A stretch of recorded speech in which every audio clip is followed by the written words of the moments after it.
রবিবার আবার চলে এসেছি নতুন একটা চিকেন রেসিপি নিয়ে আমাদের সবার প্রিয় easy to cook easy to digest থেকে।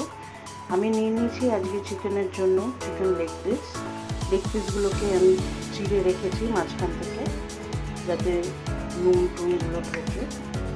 আর এটা ম্যারিনেশন করে রাখা আছে প্রায় 1 ঘন্টা মতন। ম্যারিনেটেড হয়েছে হলুদ, সর্ষের তেল, নুন, পাতিলেবু দিয়ে। যতক্ষণ বেশি ম্যারিনেশন করে রাখবেন ততক্ষণ ভালো। ব্যাপারটা ভীষণ টেস্টি। একটাই অনুরোধ, লাইক করবেন, শেয়ার করবেন আর অবশ্যই চ্যানেলটাকে সাবস্ক্রাইব করবেন যাতে আমি একটু এগিয়ে যেতে পারি। আপনাদের ভালোবাসা না থাকলে সেটা সম্ভব নয়। রান্নার জন্য উপকরণ খুবই সামান্য কিছু। মশলা পেস্ট হবে, তার জন্য কাঁচা লঙ্কা, রসুন, আদা, টমেটো, পেঁয়াজ নিয়ে নেওয়া হয়েছে। আর এরকম করে পেঁয়াজ ছাড়িয়ে নেওয়া হয়েছে, এটা সতে হবে, ওটা পরে দেওয়া হবে রান্নায়।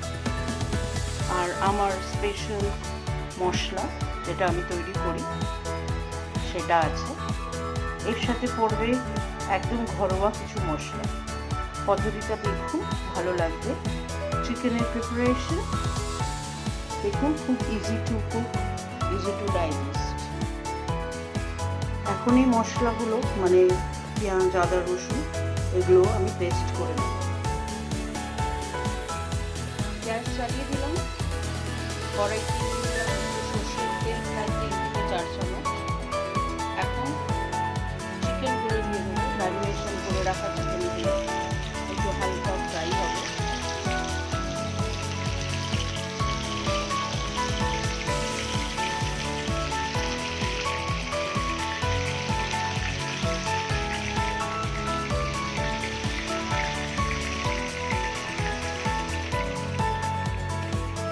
চিকেনগুলো সব ভাজা হয়ে গেছে, ম্যারিনেটেড চিকেনগুলো। এরপরে রিংস করে কেটে রাখা পেঁয়াজটা সেই চিকেনের তেলেই একটু ফ্রাই করে নেব।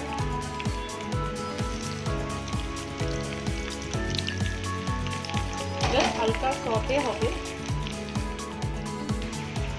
পেস্ট করে রাখা মশলাটাও রেডি। এখানে ছিল পেঁয়াজ, আদা, লঙ্কা, টমেটো, রসুন ছিল, এটাকে পেস্ট করে রাখলাম। পেঁয়াজটা হবে সতে, মানে একটুখানি না মুখে কচকচ ব্যাপারটা করবে। যদিও ওই চিকেনটা বেশি গ্রেভি মতন মানে ঝোল ব্যাপারটা হবে না। এইটা চিকেনটা খুব সুন্দরভাবে রুটি, পরোটা, পোলাও, স্পেশালি বাসন্তী পোলাও এগুলোর সাথে খুব সুন্দর লাগবে। পেঁয়াজগুলো একটু হালকা ভাজা ভাজা হোক, তারপরে পেস্ট করে রাখা মশলাটা দিয়ে দেবো। পেঁয়াজটা ভাজা ভাজা হয়ে গেছে, এরপরে আমি এই পেস্ট করে রাখা মশলাটা দিয়ে দেবো। মশলাটা একটু কষুক। দেখুন অলরেডি এটার ভেতরে যে জল কন্টেন্টটা আছে সেটা শুকিয়ে আসছে। আর একটু কষানো হবে, তারপরে চিকেনগুলো অ্যাড করে দেবো।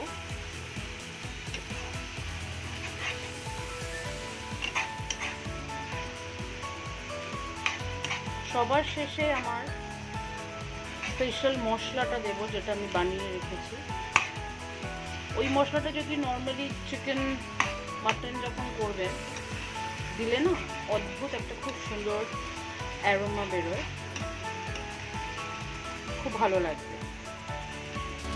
মশলাটা হয়ে গেছে, চিকেনগুলো দিয়ে দিলাম, ভালো করে মশলাটা মাখিয়ে নিলাম। আর ঠিক এই সময় অল্প একটু জল দিয়ে চিকেনটাকে ঢেকে রাখবো।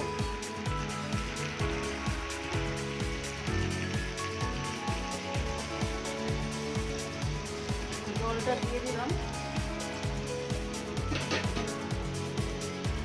সেদ্ধ হওয়ার জন্য চিকেনটাকে ঢেকে রাখলাম 5 থেকে 6 মিনিট। যখন মাংসটা এই পজিশনে থাকবে তখন ঘরে তৈরি করে রাখা এই সিক্রেট মশলাটা, সিক্রেট আর নেই, আমি ডেসক্রিপশন বক্সে দিয়ে দিয়েছি, তো সেটা দিয়ে দেবেন। আর অল্প কিছুক্ষণের সময় লাগবে। এটাকে আমি আরও 5 মিনিট ফোটাবো, মানে ঢেকে 5 মিনিট ঢেকে ফোটাবো। চিকেনটা অসাধারণ লাগে খেতে, একটু টক, একটু মিষ্টি, একটু ঝাল। ওই কারণে এই চিকেনটার নাম আমি দিয়েছি চিকেন চটপাটা। খুব ভালো লাগে খেতে, করে দেখবেন। যেহেতু মাংসটাতে নুন দিয়ে ম্যারিনেশন করাই ছিল, ওই জন্য নুনটা একটু বুঝে দিতে হবে। আর ঠিক এই মুহূর্তে আরেকটু লেবুর রস দিয়ে দেবো।